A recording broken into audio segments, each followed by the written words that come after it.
રાજકોટ જિલ્લાના લોધિકા તાલુકાના Metoda GIDC police સ્ટેશનમાં નવા પોલીસ ઇન્સ્પેક્ટરની નિમણૂક નિમિત્તે લોક દરબારનું આયોજન કરવામાં આવ્યું હતું.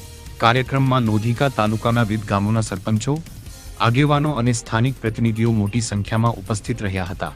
આ પ્રસંગે નવા પોલીસ ઇન્સ્પેક્ટરે વિવિધ કાયદો વ્યવસ્થા જાળવવામાં નાગરિકોની ભૂમિકા તેમજ પોલીસ અને જનતા વચ્ચેના સંકલન અંગે વિસ્તૃત માહિતી આપી હતી. ઉપસ્થિત લોકોએ પણ પોતાના પ્રશ્નો અને સૂચનો રજૂ કર્યા હતા. કાર્યક્રમ સામાજિક અગ્રણી મુનાભાઈ આહિર સહિત અનેક આગેવાનો હાજર રહ્યા હતા. લોક દરબારનો મુખ્ય હેતુ પોલીસ અને જનતા વચ્ચે વિશ્વાસ વધારવાનો તેમજ કાયદા અંગે જાગૃતિ લાવવાનો રહ્યો હતો. વાળો માણસ કોણ હતો?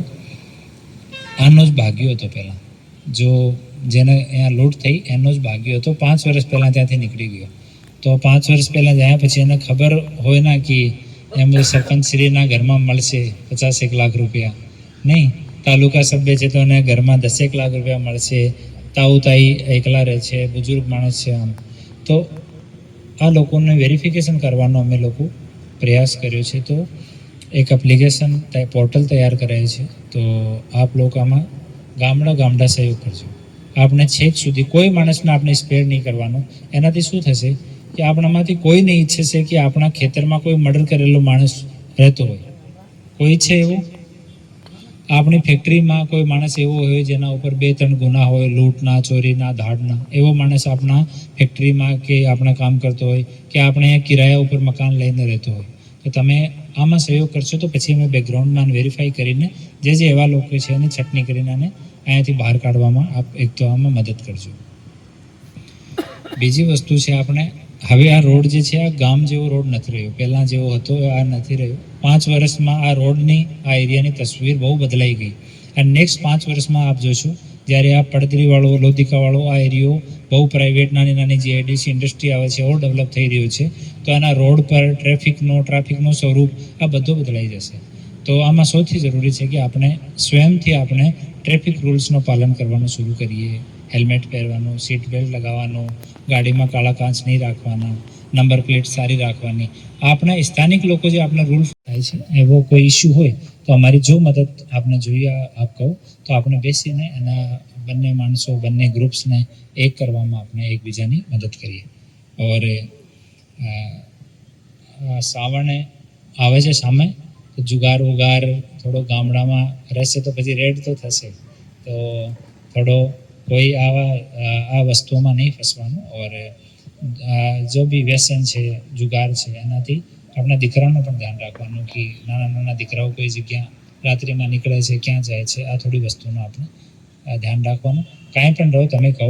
ઓર અહીંયા એનડીપીએસ માટે અમે લોકો બહુ પ્રયાસ કરી રહ્યા છીએ. એમ ગાંજાના નાના કેસ, એમડીના નાના કેસ અમે લોકો કરી રહ્યા છીએ.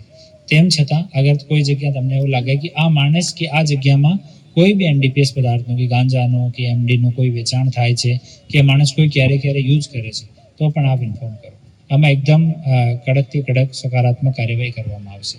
આ જો એ એનડીપીએસ ડ્રગ્સ છે ને, આનો એવો ખતરનાક દૂષણ છે. એમડી જેવા એ છે, એક વખત શરૂ કરી દીધો ના માણસ તો આનો ડ્રગ્સથી નીકળી જાય આ તો મુશ્કેલ છે જ.